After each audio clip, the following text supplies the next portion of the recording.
This is such a valuable learning tool as well, is the creation story that goes along, of course, with Adam and Eve's story.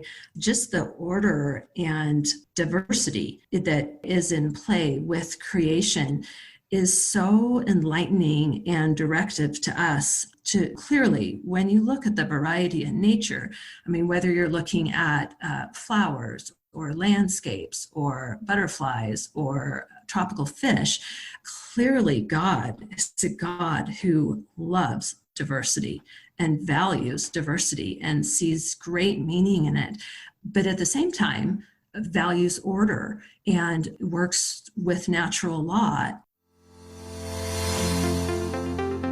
As a young mother, I experienced a paradigm shift that transformed how I saw education and ultimately the world around me. I started this podcast, The Luminous Mind, to connect with and learn from people who are disrupting the status quo in how they learn, educate, and live in the world around them. Prepare for a paradigm shift. Light a candle, light your world.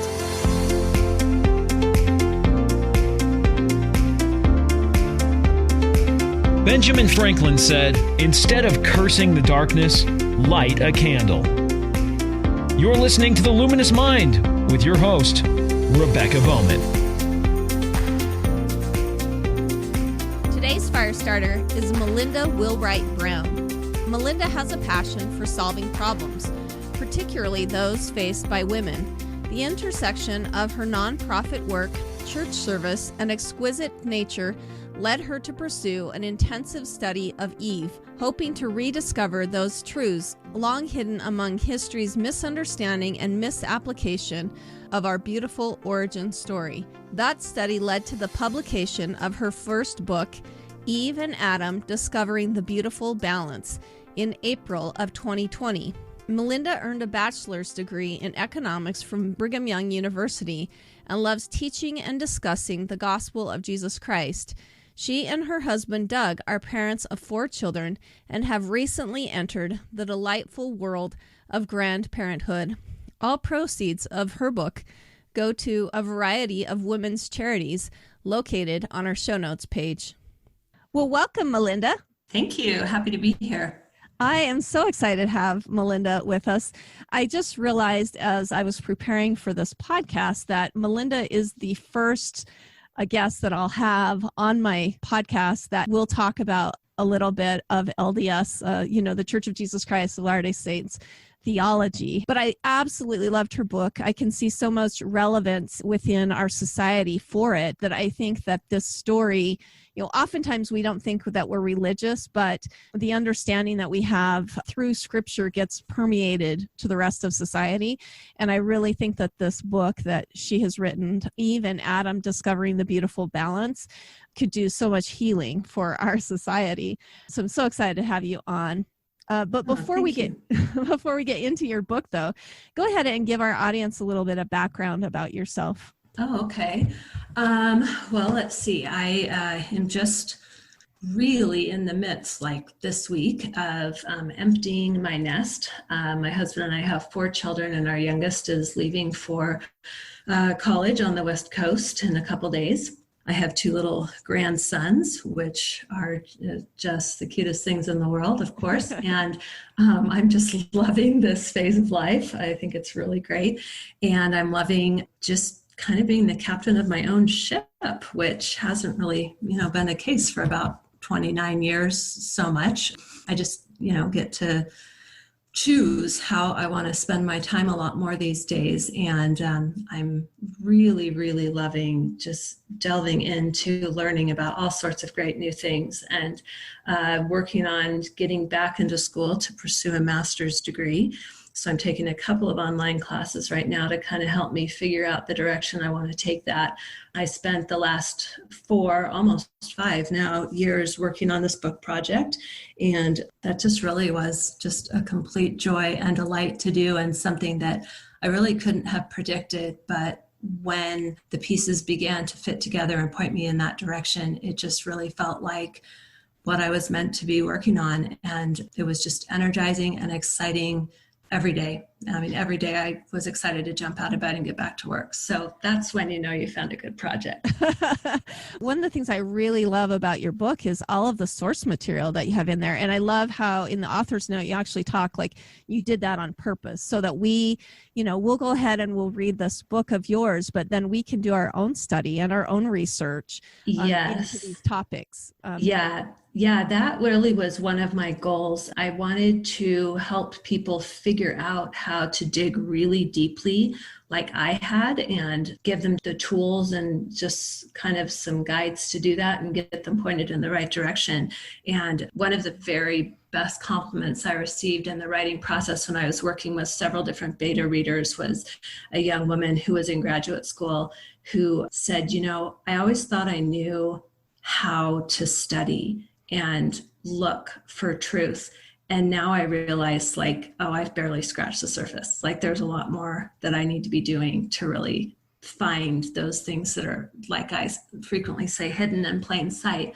And I think that's true. We have to be willing to put the work and the effort in and really dig and wrestle. And that's something I love to do. I'm a rabbit hole digger, so I get lost in rabbit holes quite a bit, actually. Yeah. Well, and that's another thing, like with your book, even though you say it's a rabbit hole thing, I really think that it's one of those books that, if you talk about, people who dig too much or too whatever, we come out with our faith shaken. And the whole time I was reading your book, it was such a confirming thing to my faith. Yeah. I love that. Yeah, too. I actually would contend that those who have faith shaken, in my experience, it's because they don't dig. Mm-hmm. They are willing to stay shallow and not figure it out for themselves. And that was kind of the driving attitude of mine, especially at the beginning, was I just felt like I just wanted to take some time and tune out all of the world's voices about men's and women's relationship and just figure it out for myself. That's what I did. And I felt like I got to a lot of truth that was hugely enlightening and empowering and faith affirming for me. It wasn't debilitating at all. It made me feel so much better. Yeah. Well, and I would like my audience to know, one of the key factors for me staying in my faith, because I went through a time of is this really something I believe or whatever? And I went around and went to many different churches and, read all the anti-Mormon literature out there and, really tried to work through it. And I remember going to a church and one church talking about how we know that there's no beginning, basically that our life started here on earth. That's the first we know of it. And something in my soul screamed out no, that's not. Because as a person of the Mormon faith, the Church of Jesus Christ of Latter-day Saints, we actually believe in something called the plan of salvation, and that we believe there was this bunch of events that happened even before we got to the earth. And with Melinda's book, we will dive into a little bit of that, but I wanted them to know that's one of the things that we believe in our faith, that we have a pre-existence. But I'd love to know a little bit more background information. In the author's note, you talk tiny bit about it, but I'd like to know why did you write this book about Eve and Adam? That's probably is a discussion that could take hours to really give the full picture of that, but I'll try to sum up kind of two things that were happening simultaneously in my life, one on a more macro level and one on a more micro level. I've spent a lot of time working with different nonprofit organizations that really work to protect and empower women. And just the older I got and as time went on, I just got more and more and more concerned about sort of the plight of women around the world, not just throughout time, but currently a lot of hard things going on in the world for women. Yeah. And so I was really just concerned with, feeling like I think I understand what God's plan is and what our heavenly parents feel about women. And that, to sum that up, it would be that we're every bit as valued as men and males and boys, whatever, that we're really meant to work together and be interdependent. But then when you compare that to kind of lived reality, there's such a gap there. And so that was confusing to me. And I wanted to figure out, is the gap a function of my misunderstanding, my divine plan, or is it a function of flawed mortals living not in accordance with truth, that kind of the results of a fallen world? And so that was kind of an ongoing issue I was having. And I think I kind of tried to just tuck it away and thought I don't really have time to figure that out, or I wouldn't even know how to figure that out or whatever. And then concurrently with that, about 4.5 years ago, we were having a bit of a family crisis, an extended family crisis that was presenting us with a really, really difficult situation where we just didn't feel like there was any great solution. We didn't like any of our options very much, and we were needing to try to figure out how we were going to compromise, and we didn't want to feel like anybody was getting thrown under the bus or out of the bus, in the process, but that we were respecting and loving everybody and keeping everybody close, even though we had some disagreements about how to handle it. And it was at that point that I just had a very sort of profound experience. And as I was contemplating that one day, I have a portrait, a beautiful painting of Eve in my office. And I was just gazing at that and kind of brooding and pondering and trying to figure out what to do next with this issue. And just even said out loud, kind of out of desperation and exasperation, "Oh, Eve, can you help me?" And I just had a really profound personal experience where I felt like she answered back, and that it was like she just leaned out of this frame and said, "Yes, I thought you'd never ask." And it just caused me to pause, like majorly, big pause, and think, wait, how could her story matter to my story?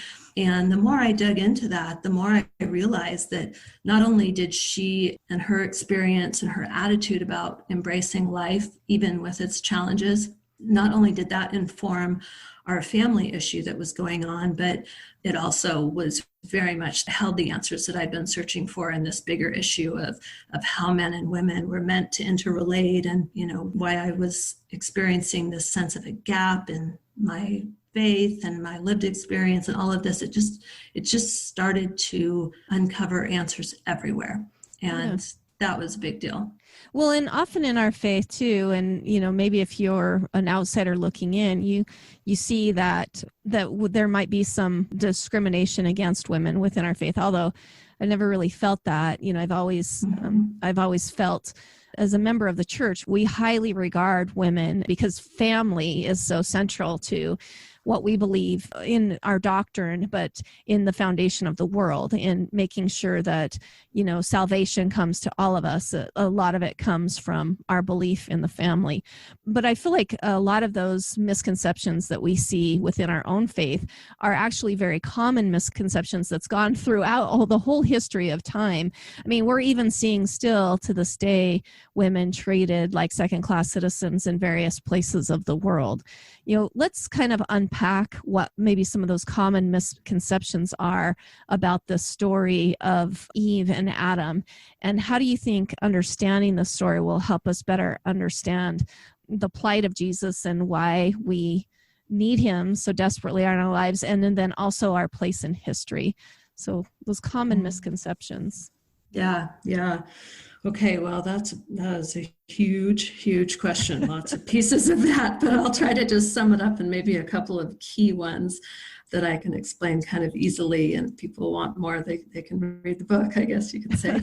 But okay, so I think a really great place to begin is actually with the nature of the fruit and the trees that Adam and Eve were presented with.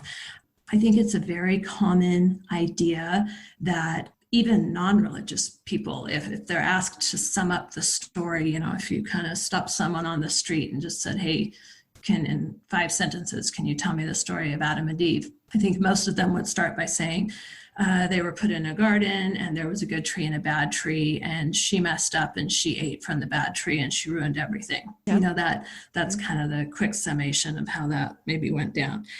And I think that the first really core misunderstanding is that, in my opinion, there was not a bad tree. They were both good trees. They had different consequences, and the tree of knowledge of good and evil had a major consequence in that it would introduce, most people would say it would introduce death into the world, but it also introduced birth into the world.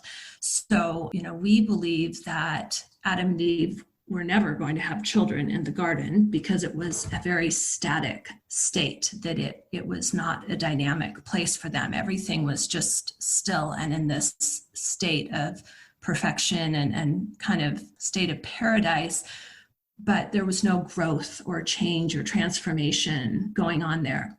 And so introducing birth and life was a really key part in learning and ultimately becoming more like God, more like our heavenly parents, more like our Savior through a mortal existence and kind of a life on earth sort of experience, we could say.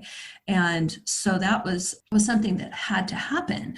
But another really, really key point of our belief system and our doctrine is the importance of agency. And for me personally, I don't think you can overstate the value of agency and individual agency, and this idea that it's a gift and that God wants us to use it and he wants us to choose for ourselves.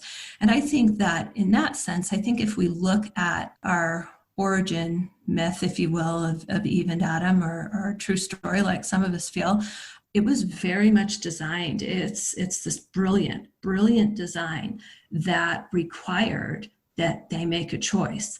And I happen to believe that was Eve's choice to make because of woman's role on earth to open the doorway to mortality for people. I think it was her choice and her decision when to begin that process and when she felt ready to do that. That's interesting. Yeah, because, we always hear, one of the common phrases now is, it's my body, my choice. And she made that very, made that decision. That's an excellent way of looking at it. Okay. That's okay. Yeah, I just don't think that was Adam's choice to make at all. I think he has kind of a different stewardship. And in our faith tradition, we believe that through his priesthood ordination, and I say that cautiously because we believe that men and women have access to God's power for sure, but through his access to actually be able to perform ordinances and saving ordinances, sacraments, if you will, in kind of a more general Christian sense. Preparing us for the Savior's coming. That he's really kind of providing access to that second tree, the tree of life, which I would actually call the tree of eternal life. I think it much more represents eternal life, and kind of that's his piece of it. But neither can care or watch over their stewardships without the help of the other, which is just part of this beautiful design. I mean, the balanced interdependence of their complementary stewardships is just really spectacular. I just think it's so beautiful. Yeah. So, those are a couple of really key points, just sort of in how the conundrum, if you will, of the garden was presented to them. Yeah. And I think there's just a ton of meaning in it, that they had to choose and it had to be their choice. And God just absolutely refused to give them any sort of hint of what he wanted them to do. There had to be some uncertainty involved in that. And, so I think it's a beautiful puzzle that was laid out for them. And, we also believe, at least I believe, but I think generally in our faith tradition, we believe that there was some tutoring and some learning going on in the garden, even though it may have been more like the equivalent of book learning rather than like street smarts that they would get once they entered mortality. But they still had some understanding and information. They were innocent, but they were not ignorant. And, another thing that I think we forget is that we really have no sense of the time frame that this took place in.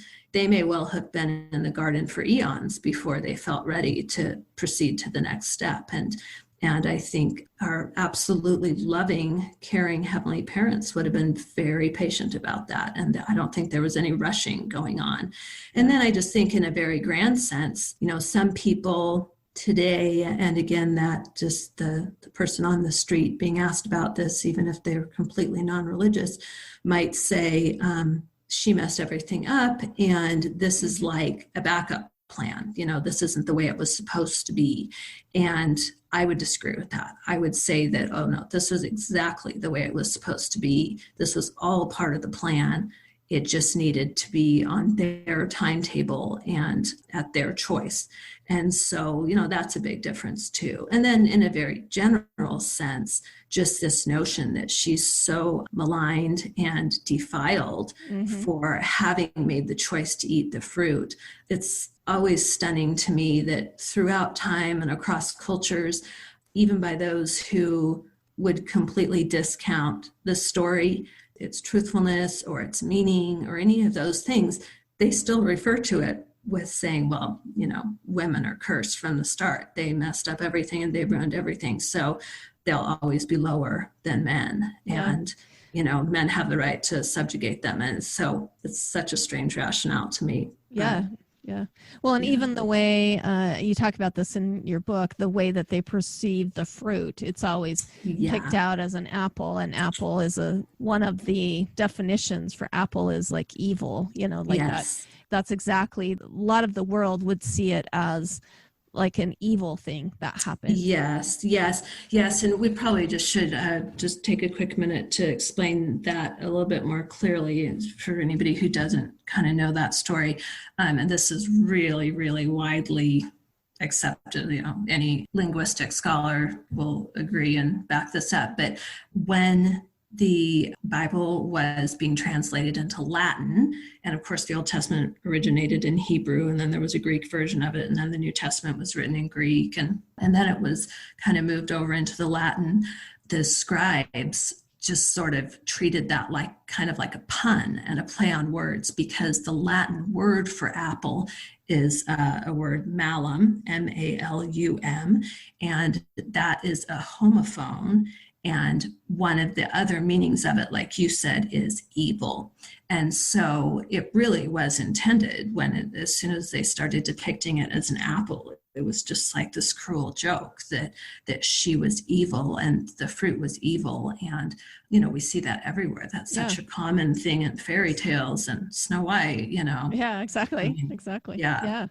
Well, and that's what I guess I love, because I've listened to several podcasts that are of other faiths or other denominations, and they have mentioned that Eve was evil. A lot of people see her as an evil person kind of in the scriptures, and then there's somewhat of a disconnect. Like, we go from Adam and Eve, and then all of a sudden we're talking about the coming Messiah, and there's like kind of this disconnect. But I love how your book actually makes it this very beautiful, harmonic thing. And when we talk about it was even shocking to me. So, you talk a lot about the temple liturgy a lot in this book. And so that's very sacred liturgy to us, but there was always a disconnect to me. Like in our chapels, we talk about the Savior and how to be like the Savior and use his example. But at the temple, we really focus on the creation of the world, and then also the story of Eve and Adam and what that means. And I've known a lot of people that will go into the temple and they're like, I don't see any connection here.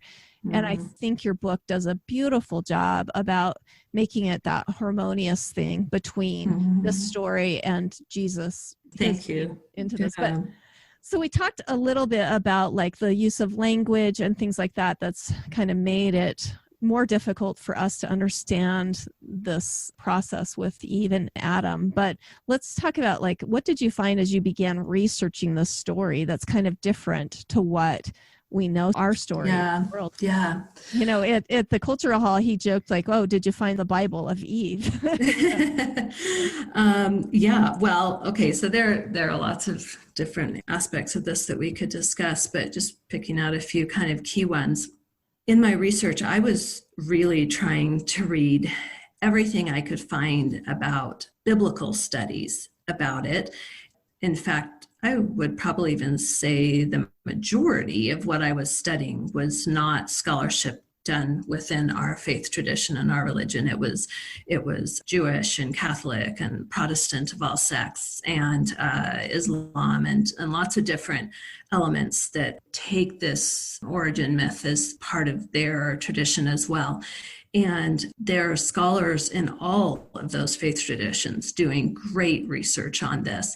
And I'm certainly not the only one and not the first one by any means who was really trying to restore Eve's honor, that is going on all over the place, And in really picking apart the linguistics of it and getting to the root of some of the words. Now, if we're looking at the Genesis account from the Old Testament, so that was originally written in Hebrew, trying to get to the bottom of what those Hebrew words really mean is a complex issue. Actually, since the time that I finished work on the book and sent it off to the publishers, I've been studying biblical Hebrew. And more so than, I was studying it as I was working on the book too, but I was like, I'm taking a beginning biblical Hebrew course now, and probably should have started with that. But anyway, that's okay. I'm getting to it now. And it's just fascinating to me the more I learn about kind of the origins of that language and how it's translated and the complexities of it. There's no surprise that by translating that over to English over the course of thousands of years with many different scribes and rabbis and translations and all these different players involved, at each point, kind of at each junction of a different interpretation or translation, things are lost and things are added based on what that translator wants to get across from the story. And so you really have to take it back to the very, very root words of Hebrew. And so, for instance, one great example of this is the word that we have translated as rib in the portion about that she was made from Adam's rib. Now, we believe in our faith tradition that that's just completely figurative, that is not an obstetrically correct idea whatsoever, and it wasn't meant to be, that there's much deeper meaning there metaphorically. And even so, though, it's curious, this idea that she was made from a rib. Why would you say from a rib? But when you get into the Hebrew of that same word, the word is Selah, T-S-E-L-A, is translated most everywhere else it's used in the Bible as side, not rib. And that's a pretty big difference. If we think that it's like God created a human and then took one side to make the woman separate from the man, and then told them and commanded them to come back together and cleave together and work together, that's this really beautiful imagery of wholeness separating into two portions and then coming back together into wholeness. And I don't have any problem with that. I think that's gorgeous. Yeah. I don't love the idea that I'm made from a rib and, it's this one little bit from Adam and, then he owns me because of it or something. That's such a twisted interpretation of that. But I think, linguistic issues like that through the translations have really caused a lot of confusion. So those things that I just think really need correcting. But just everything about just the context that we don't understand because we're reading it through modern lenses. And in fact, there's just a fabulous, fabulous book about this. And it's very much entry level. I think anybody who's interested at all in this would be fascinated with this book. Is called Misreading Scripture with Western Eyes. And the subtitle is Removing Cultural Blinders to Better Understand the Bible. It's written by two theologians, Randolph Richards and Brandon O'Brien. And it's somewhat non-denominational, just sort of Christian approach to trying to recognize all the ways that we misinterpret and misunderstand the Bible, to our great loss. Almost as far as I can tell, without exception, when we understand better where the authors and writers were coming from, it just makes so much more sense. And it's so much easier to apply it to us effectively. So that's a book I would really recommend if that's of interest to any of the listeners. That's cool. And I mean, some people, it's pretty common part of our theology that we believe that there are mistakes in the Bible. And that was one of the prophet Joseph Smith. He recognized that. I thought that was interesting too, that you gave some background into him too, and how he also recognized like there were some like misreadings. And so he was a studier of all kinds of different languages as well. Yeah, that's right. Yes. In fact, he loved the German translation of the Bible because he felt like that one captured a lot of the meaning better than English did. And I just think really in a much broader sense, and just a spiritual type of sense, it's easy for us to recognize that each of us feels the Spirit or God working in our life and communicating with us a little bit differently. You know, some people would describe it as ideas coming into their mind, and others might be a feeling in their heart, or some actually as words that they hear through their ears into their mind. Or, I mean, there are just so many different ways that we experience those impressions. How do you put language to that? And, you know, what one person's idea of the best English words to capture that, or French or German or Spanish, whatever, there's nothing that would say that that's going to translate to my way of thinking. Ideally, you know, there's always something lost in translation. So, and if you've ever worked with language and you've had to translate for somebody else, it is hard to get the meaning across sometimes, exactly how that person meant it in that particular language into another language. Yeah. Now to take a break. Are you new to homeschooling? Maybe you're a veteran homeschooler and just need some continued encouragement.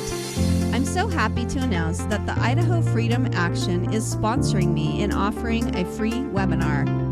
For a couple of years, I've been teaching coaching classes for an online school, and this year, in an effort to reach a larger demographic, I'm opening these courses up to everyone. These courses help give us a broader vision and better family relationships as we work through creating self-directed, love-of-learning families. We are holding these classes every Wednesday night at 7 p.m. Mountain Time through the school year. To find out more about these courses, go to luminousmind.net and sign up on our email list. You can also join us on Instagram or the Luminous Mind Facebook page to find out more information, or just simply check out the link in the show notes for this episode.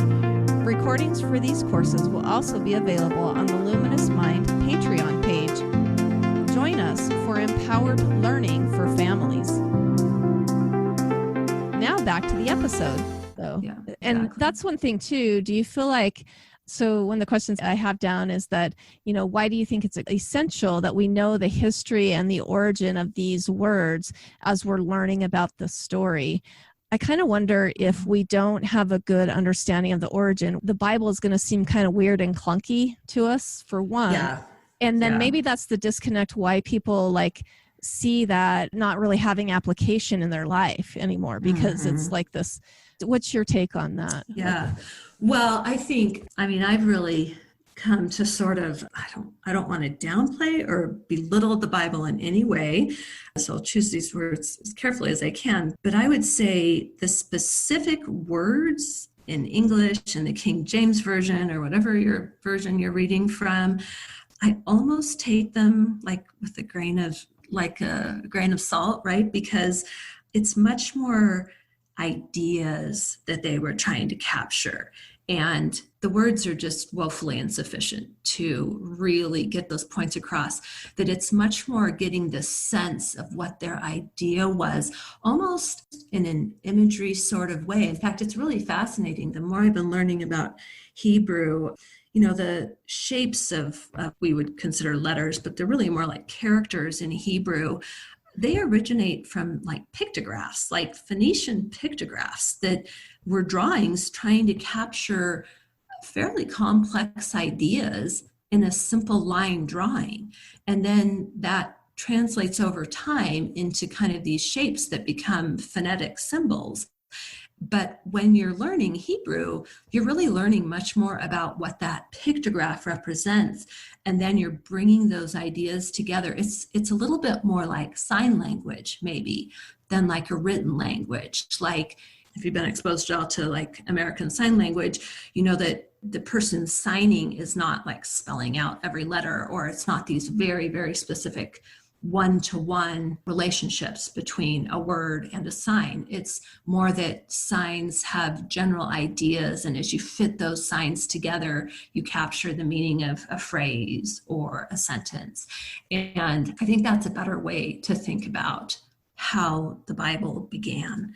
And so much of the beginning wasn't even written down. I mean, exactly. I mean, it was oral, and then when they went to compile it, they were under some great distress. You know, it was the diaspora, and everybody's spreading out, and they're trying to hold on to the traditions and the roots of their religious faith, and so they're kind of hustling to get this gathered, and they're taking it from all these different places, and then there's some debate about, well, whose account should we use for that little bit, and who should we use for that, and what gets included and what doesn't, what becomes the official canon.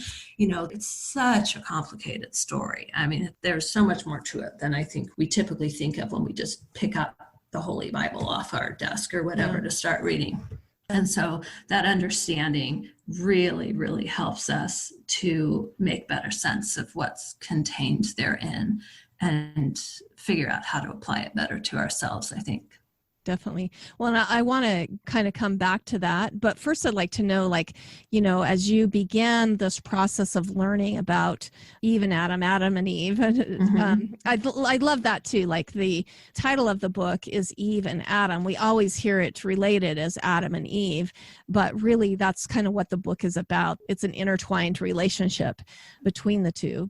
But I'd like to know, like, as you began the study about her, you know, when you felt like she was talking to you from your picture, to now, how do you feel like your paradigm has changed over time and experience with the subject on this topic? Yeah.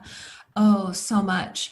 I think the most concise answer is that I just live a much happier life. I'm a happier person. I feel joy more easily in spite of problems and troubles and conflict and stress that might be going on around me and you know, within my life, because I think it's become much easier for me to see the bigger picture and keep a broader perspective, and just recognizing how life is all about learning.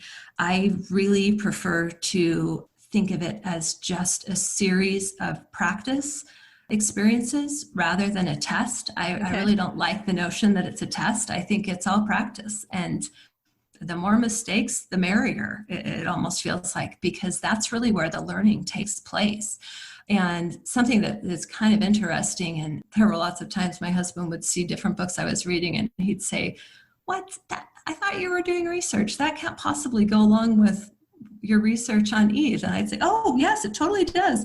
Because a lot of the books I was reading were about neuroplasticity and how people learn. Also, you know, how we remember things or how we memorize things, just kind of how our brains work and process experiences into transformative learning and changing us. And all of that is just absolutely fascinating to me. And the more I read and learn and study about that, the more convinced I am that, like, this is the most brilliant, beautifully designed plan imaginable. I mean, this is how we are meant to learn. So experience is good, and sometimes bad experience is good. And, you know, good experience is more comfortable, but we sure learn a lot from the uncomfortable stuff. And I think that is just a really important part of life, is figuring it out and comparing, that was uncomfortable. How could I do it differently this time to make it more comfortable? You know, that sort of thing. And then, you know, of course, all the interpersonal relationships, that's kind of a different plane of the experience as well, but also hugely crucial to recognize that we are better together, that we really do need each other. We all bring different strengths, just because of the way things go. We also bring different liabilities. And so by working together, we just really can make better progress than individually.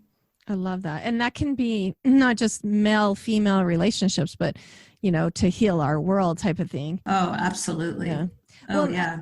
And even though we may not be religious, the Bible does influence our lives in many ways. And that's I kind of want to move the direction of that, of why the study about Eve was so important. Like, how can that help us, knowing maybe some of these new things that you're talking about that are very disruptive to what we have known before, how that can help change our world, how we can even use the Bible to do that and better understand, that I think that's really why when you're talking about all the different learning and that, life is about practice and it's not really a test. I mean, even in our church, we always talk about like, this is a great test, whatever. But I mean, it's just, I think we get a lot of that semantics. From the way that we've been educated and stuff. We seem to think that, but I think that's one thing that we can learn from the story of Jesus is that, or why that's so important is because God the Father and Jesus are very much experiential learners, and that's how they wanted us to learn. They feel like that's the best way to do so. But yeah, definitely. What are some messages maybe of how we can take these things and flip them? As you were saying that, kind of two main themes came to mind, so I'll just touch on those. The first is, I think it's really significant this notion of the condescension of God, and that's this idea that a divine being would come to earth and take on a mortal body and experience what we are going through in order to understand us better and be able to succor and strengthen and heal us because he understands firsthand. I think that is a huge piece of this puzzle, that mattered to him, and he was willing to descend from his thrones above and begin life as a little baby and go through the same learning line upon line sort of process that we all have gone through. That, I think, is just really, really beautiful and profound, and that matters so much. I also think, kind of this little bit of a tangent, but I think that really points to the value of a physical embodied experience where spirit and body come together and our five senses really work to help us learn. So often, and especially for women and young women and girls, we really struggle with how our bodies relate to our spirits, really to damaging effect. The objectification of women is just one of the things that I'd been studying for years before I started this project. And maybe even the masculation of women. Yes. Well, and the extreme masculinization of men, this pigeonholing of what men and women are supposed to be to fit the ideal of modern society is just it's so warped and so damaging. It's so refreshing to see somebody or know someone or meet someone who clearly values the physical embodied experience because they recognize this is a great way to learn, and we're working together, and our spirit and body really need to cooperate in order to do our best learning. And that's a big deal for me. I really feel like my five physical senses really facilitate learning for me, whether it's just completely secular education or spiritual education, it doesn't matter. To me, I can tell the difference when I'm respecting and valuing my body in the process. And so that piece of it, I think, is really important. And that's kind of funny. We hear a lot about mindfulness, that we want to be in the moment. I think that's one of the cool things is that sometimes when we think that we're being non-religious, but anyway, I think that's driving us back to maybe what God wants for us more than we even realize. Yes, like we would say within our faith tradition, and I personally really believe that the soul is body and spirit interconnected and working together in a very balanced way. Neither is overpowering the other, but they're both really working together. And I think that's what mindfulness is. I think soulfulness is another way to describe mindfulness. It's really bringing the two together in the here and now in an empowering way. So yeah, I love the mindfulness movement. I think it's so fabulous and so beneficial to everybody. And I hope we just keep making strides forward there. But then kind of back to your original question about Christ and how all this kind of plays together. I think for me, my understanding of the value of agency, and that, like you said, because I believe in a premortal existence, I believe that infinity goes both directions, before and after, that need to preserve and protect agency is really what required a savior. And so I think agency and the atonement of Jesus Christ just fit hand in glove. I mean, like interlaced fingers, forming a fist, a really great tight hold. They just have to go together. And I kind of like to think of like agency's twin sister as repentance, that Christ facilitates repentance so that we can learn from our mistakes and not be damned by them. Or even turn back to God. I mean, I guess that's how I always, I'm thinking of repentance so much more like of us redirecting our mind. Yes.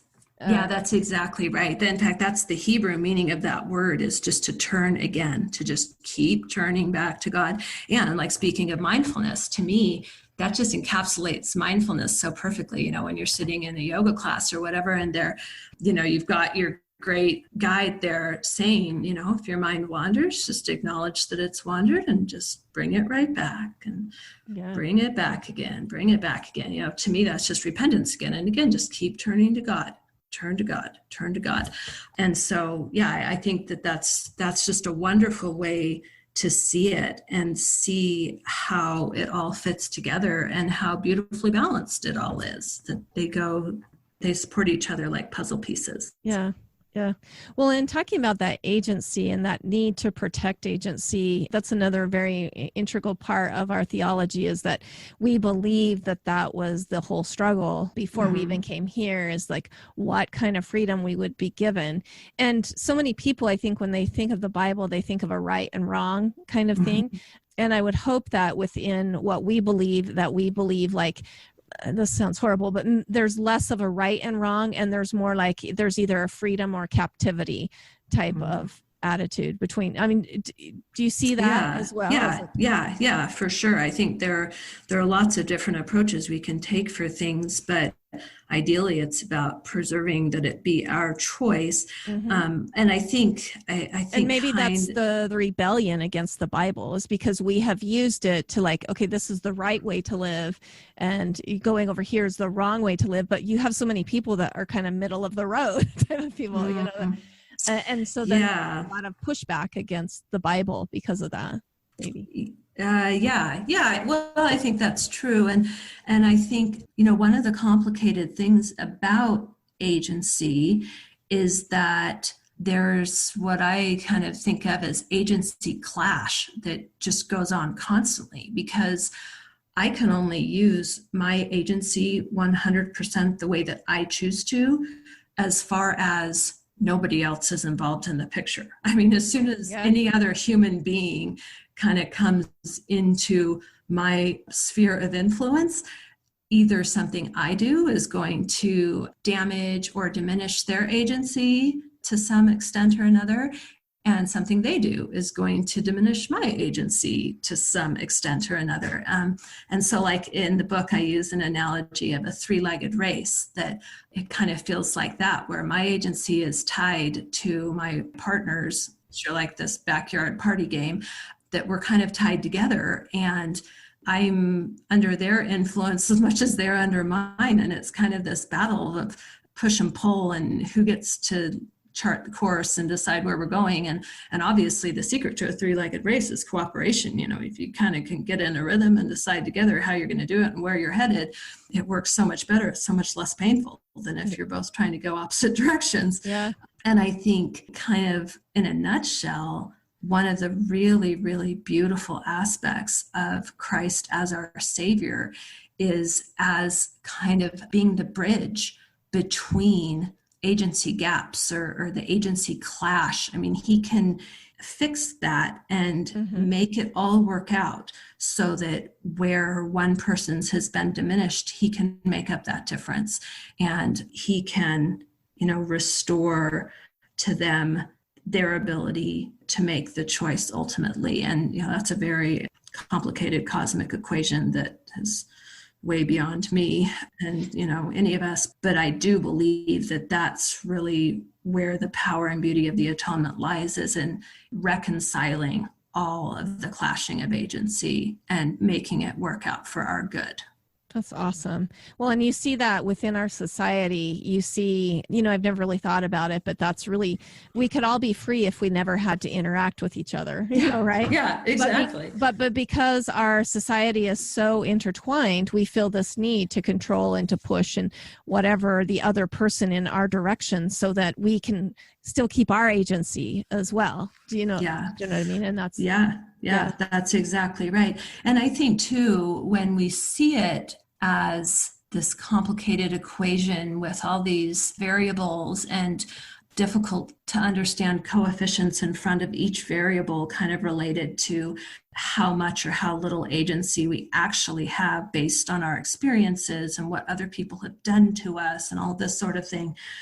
For me personally, it's very humbling, and I would say it behooves all of us to be much less judgmental and just recognize that, I have no idea what that person's equation looks like. And I just have to trust that they're doing their best, because I sure would like them to trust that I'm doing my best, because I am, and just everybody being a lot more patient, a lot more forgiving. And that's part of, like you said, how is this, all of this studying and work on this book changed me, or what have been my big takeaways. One is that I am so much more patient with myself and with others, because we're all going through some complicated stuff and we're just trying to figure it out and learn from it. Yeah. We will return to our show after a word from our sponsors. For the ultimate in backcountry comfort, check out the high-quality gear of Teton Hammock Company. Whether you're going on an overnight trip or a week-long adventure, the ultralight outdoor equipment from the Teton Hammock Company will keep you warm, dry, and sleeping like a baby. Their products are made of top-quality materials that outperform all others. Check them out at tetonhammocks.com with an S. That is tetonhammocks.com. Hang with the best. Teton Hammock Company. Now back to the episode. And that's the perfect segue, I guess, of why Christ is the perfect bridge. I mean, we saw that in his life and his example of what he was to us. I don't know if you've ever studied the mimetic theory and Rene Girard's whole thoughts on, we have this desire to mimic somebody in all of our life. Okay. Yeah, and Christ gives that to us. He's the perfect mimic for us. He's the perfect one. But the cool thing is, too, is that Christ recognizes that we all have the need for us to mimic somebody. So he always deflects. He's never like, and when everybody's praising him, he always goes, well, everything I do, I'm basically my Father. The Father. But that's, once again, a perfect mimic for us to do as well, is to mimic that Father. How do you feel like let's try to take this book, all this knowledge that we have, the biblical things, and make it effective for our lives now? What is some ways? I mean, we've talked about how, Christ can be the bridge and it can restore that bond. But what are some other areas do you think we could help with collaboration and how we try to bring this balance into our lives? Well, like I said, definitely being more patient and forgiving of each other.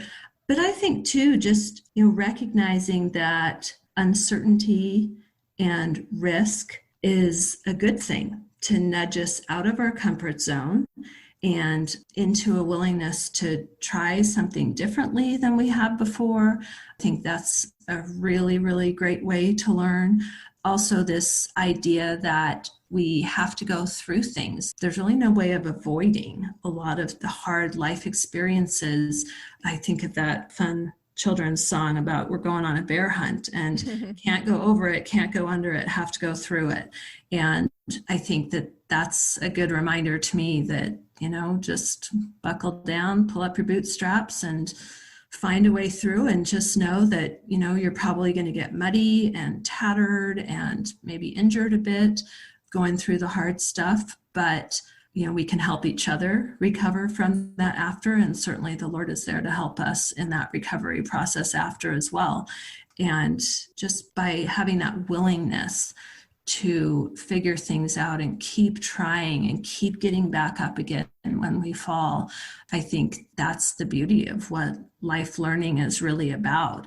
And it's certainly the way that we want to demonstrate to our children how learning is best done. I think that for me, when I look back on my childhood, one of the best ways that I enjoyed learning and learning about life was when my family would travel together, and we would go on big trips. And because of my father's profession, he did a lot of consulting around the world. And so he was able to take us sometimes on some of these neat international trips. And one of the things that was always so fun about them is that it was so new to all of us. He was in uncharted territory as much as we were. And so we would get in pickles and we'd sort of, pull over on the side of the road and put our heads together and say, well, who's got an idea? Like, what should we do? And of course, this was before cell phones and all the other technological devices that we have to make things easier for us these days. But it was always really fun to go on those adventures and know that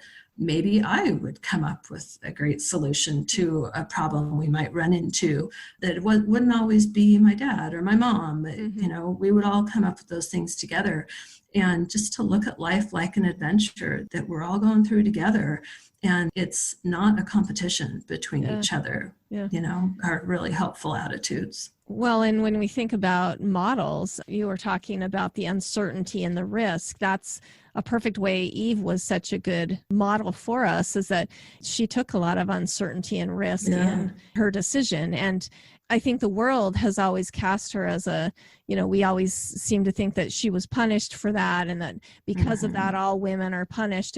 But I love what you're saying, basically, even if we're the underdog in the story, we also have the power to make the decision and to change and to take that uncertainty and risk in our own lives. I feel like that's kind of like that story that you're telling about with your parents, that even as a child who was somewhat of an outcast in communities, still to this day, that we don't value the voices of children, that we still can take that story and know that we can do something good, with our learning and our lives and all of that.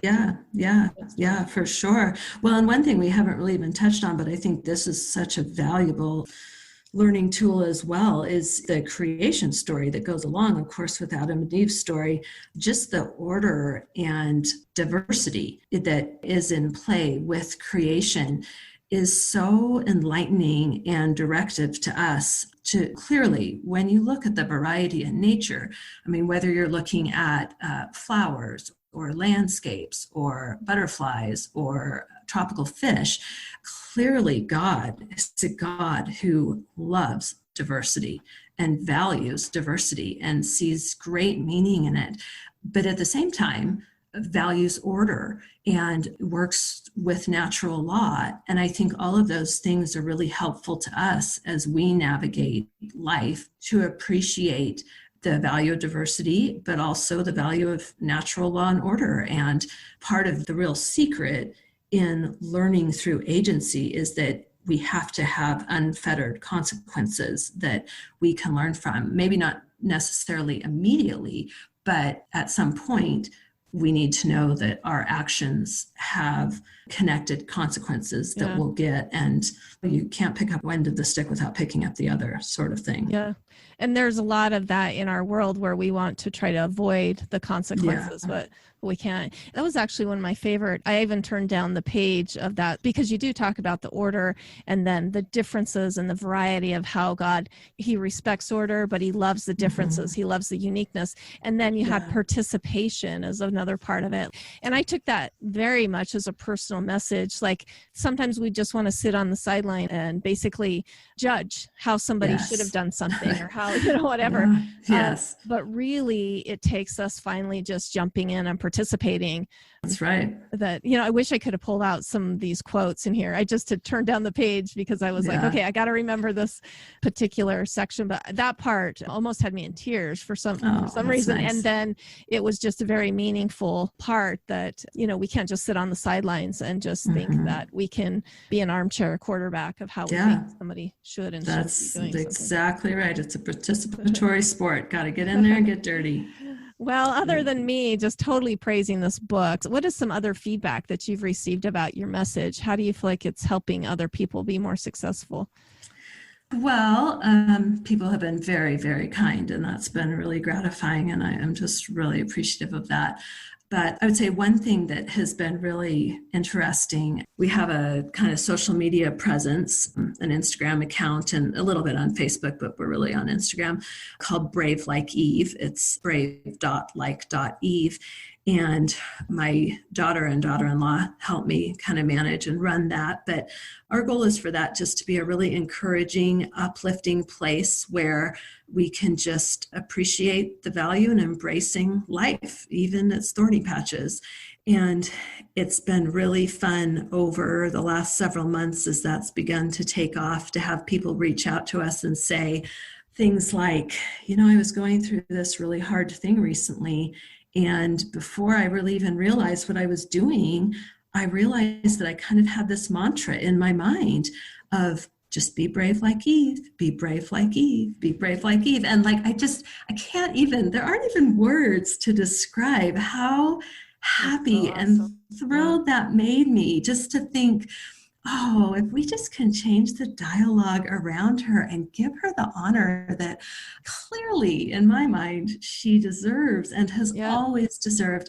And, attach that epithet of brave to her. How wonderful. And not just for women, for everybody. I love it. I want little boys to say, oh, I'm going to be brave like Eve. I mean, there's nothing wrong with that. We've all been told for years, be honest like George Washington and all these things. It's not a gender issue at all. It's just finding a model where you can, try to mimic that great characteristic. And there's just no doubt in my mind, she is brave. She was brave. And that's something we all have to be to get through life well and to be resilient. Resiliency is one of the most crucial things that we can learn and that we can teach those who follow up behind us, our children and everyone. And just being able to bounce back from disappointments and mistakes and failures and just see them all as learning opportunities. Yeah. Well, and sadly, Eve is part of our DNA. I mean, she's our mother, no matter if you're male, female, or whatever. And when you have part of your family that's being cast as the bad guy, you see this a lot in divorce. If one parent talks bad about the other, then the children start to feel bad about themselves because they're part of that DNA. But that's what's been going through I think this could be a very healing message for no matter what gender you are, that Eve had a very brave, courageous beginning, and we should all be brave like Eve, definitely. Yeah, that's exactly right. Yes, I think that's so right. And I think, like you said, when one portion of humanity, especially 50%, is being maligned or subjugated unfairly, wrongly, and just through misunderstanding and misinterpretation, it's so damaging to everyone. It's damaging to men who miss out on what we have to offer and who feel an unnecessary burden to carry the weight. That's not how that was meant to be, And it's certainly damaging to women who feel belittled and like they aren't worth as much. And so they just sort of fall back and never live up to their potential. And then so damaging to children who are watching that play out. Ultimately, if we think of the family and the home as kind of the building block of society, then everything hinges in how those key relationships are portrayed to our young people for them to learn from and then take outward into their community and their nation and the world. Those things really, really matter. So I like how you say that this could be so healing. I absolutely think so. And everybody is searching for healing. And I think this is at the most fundamental level. Let's get to the truth of this and recognize that we are meant to do this together in a complementary fashion. Well, and when we think of the family, just within our own time period now, we can see what happens when there is damage in the family. I mean, we look at the Black Lives Matter movement, and that's been a lot of it. The family structure has been totally demolished, and it's caused a lot of problems with their society, the way we view them. I mean, all those things. And so I think that heritage that we have as people, we need to correct that and make sure everybody has an honorable place at the seat. Exactly. I'd love to hear, so you said you're also doing some research, but I'd love to hear like your long-term goals, how that's going to work into like the legacy. Oh, that's sweet. Well, yeah, I'm trying to narrow down what exactly I would like to dig deeper into in my studies. I definitely am interested most of all in the intersection between women's studies, women's issues, and theology, because I do think it has such far-reaching effects culturally, just whether you feel religious or not, it's affecting how we relate with one another. And so I think those things are really fascinating, and I would love to dig into that. I love talking about these things and teaching about these things and these ideas and starting discussions about them. And so ultimately, I would really like to teach, maybe at a higher level, a college level, or at least to young adults. That's where I feel like we really could make a difference in changing our future trajectory, is if we could help young people figure these things out better and understand them better in a way that allows them to live happier lives more in alignment with their true selves. I think that would be just really a great thing for all of us. So that's kind of the direction I'm pointed. Well, and, I'm thinking about healing the world. You think about the young people generation, I guess it's because it's the I generation or whatever, because of technology. But depression is so much deeper with those kids because there's a disconnect. Oh, yes. There's community disconnection. And then, like I said, that also relates into the family heritage that they might have. And I think to be able to do classes with them, to know what a rich heritage they have, could do a lot in just helping their self-esteem as well. Yeah. I mean, I just think changing people's mindsets in becoming a real experiential learning sort of mindset is really a healthy way to overcome some of the modern challenges we're facing. And depression and anxiety with our young people is certainly a huge, huge issue. And so, I think you're right that those are things that need to be tackled. But concurrently with that, I'm doing work with different organizations, and I work with the Elizabeth Smart Foundation right now, and we're trying to get some great programs off the ground, self-defense, to help women protect themselves better and feel more empowered, and especially those who have been victims of sexual abuse and violence, to help them feel like they can protect themselves and are worthy of feeling safe and valued. That's really important to me. There are lots of different spaces that I'm working with right now. That's awesome. Different directions to take it, but so many opportunities out there. There's just lots of great stuff going on. Well, the cool thing is when I read what people like you are doing, where, we're protecting more women and children, it makes me feel hopeful, because I see on the other side, our natural man is almost going back to that child sacrifice mentality of like where we don't respect children. And if you look at it, it's a very foundational thing. Once again, if you get into Rene Girard's work and what he felt about, some of the myths that are written are actually about child sacrifice or child, but you see like these two worlds going on where you have like the people like that, no, we got to protect women and children, and then we have people that want to objectify them and make like sexual relationships with children okay in our society. When it's really, it takes us back to that natural man. I mean, that's a very common phrase for us, but it's that natural inherent thing of using a child to get that. But it's awesome to see that we see a good balance on either side. Well, and you know what? Gratefully, I really believe that it's not even balanced. I think there's the vast majority of people are so good and they want what's best for each other and their loved ones. And they just sometimes don't quite know. They struggle to find a way to feel like they can really help. You know, we feel helpless or because who some of to these trust problems. in a way. Yeah, or who to trust, because I think the darker side, even though it's, I believe, a small minority,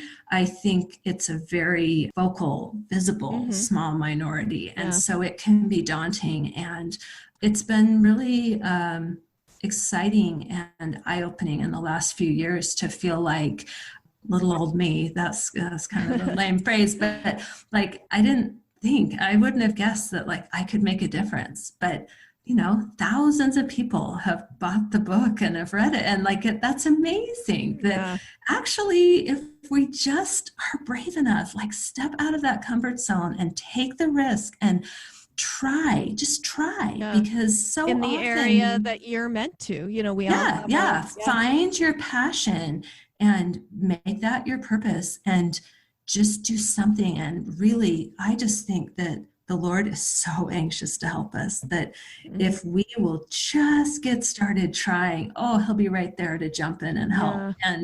We can do great things. We can make a difference. So that participation, like you mentioned in the book, is super important. Yeah. Awesome. Well, before we say goodbye, do you have any final parting words for our listeners? And then give us your contact information, how we can, you know, find more about your book, be part of your Instagram, the stuff that's going on. Okay. Help with this foundation at all. Thank you. Yeah, thanks. Well, you know what? I would just say, everybody just hang in there and keep trying. Like, don't be afraid to do something. And if you don't know what, try one thing. And if that didn't work, try another thing, and just keep trying different things and find your space and, you know, where you feel that excitement to kind of find your purpose and your mission and your passion. And just don't be afraid of failure. Just know that, you know, like Thomas Edison said, he came up with 1,000 ways not to make a light bulb, you know, and then he got it right. And look at how much good that's done for all of us. So, you know, don't be afraid to keep trying, but appreciate you can learn from all of it, the good, the bad, and the ugly. You can turn into a learning experience. And so that's great. And don't discount how much the Lord is there to help you. He just loves to help us learn. So I think that that's wonderful. And yeah, I would love to have anybody who'd like to follow along with us and participate, like you said, on Instagram. We have great discussions there. We just try to keep it all really hopeful and encouraging and happy. And probably the best way to get in touch with me is if you DM me through that account. That's probably the easiest. My book is available at Deseret Book and deseretbook.com, but also Amazon, or, you know, as far as I know, any of those book places. But and if you have read it and enjoyed it, all authors know that you really appreciate enthusiastic reviews. So please leave a nice review and help guide other people there. That would be great. So we share this message of hope and encouragement. And then I guess the foundation. Yeah, ElizabethSmartFoundation.org. We've got some great things going on. We'd love for you to help out there if you're able and interested. I also do things with Fight the New Drug. That's one of my favorite organizations. There's another great one called Big Ocean Women that I really like. Days for Girls I really like. Beauty Redefined is an outstanding organization about helping fight the objectification of women, both by others and by ourselves, that they have super resources. So yeah, just get involved wherever you feel so inclined. Get involved and do what you can and make the world a better place, and be happy as you do it. So. Well, that's awesome. I feel bad that, you know, like I said, Melinda is probably the first guest I've had that's talked about my own personal theology, but I really feel like her book, Eve and Adam, Discovering the Beautiful Balance, I don't think you'd have to be LDS or Mormon or the Church of Jesus Christ of Latter-day Saints. You wouldn't have to be of our religious faith to get a lot out of this book. It's very hopeful. And then I feel like she's our DNA. She's, you know, in everybody on the human planet. And as long as we know positive things about our heritage. I think it can be such an enlightening book. But again, we've been talking with Melinda Wheelwright Brown. She's the author of Eve and Adam, Discovering the Beautiful Balance. I just want to thank her for coming on our podcast. And I mean, we touched on pretty much every topic that is super powerful. My language of experimental learning is right up that alley. But thank you so much. I appreciate it. Oh, you're so welcome. Thank you, Rebecca, and take care, everyone. Thank you for listening to The Luminous Mind. Music featured in this episode from Scott Holmes. To learn more about our podcast, check us out at theluminousmind.net.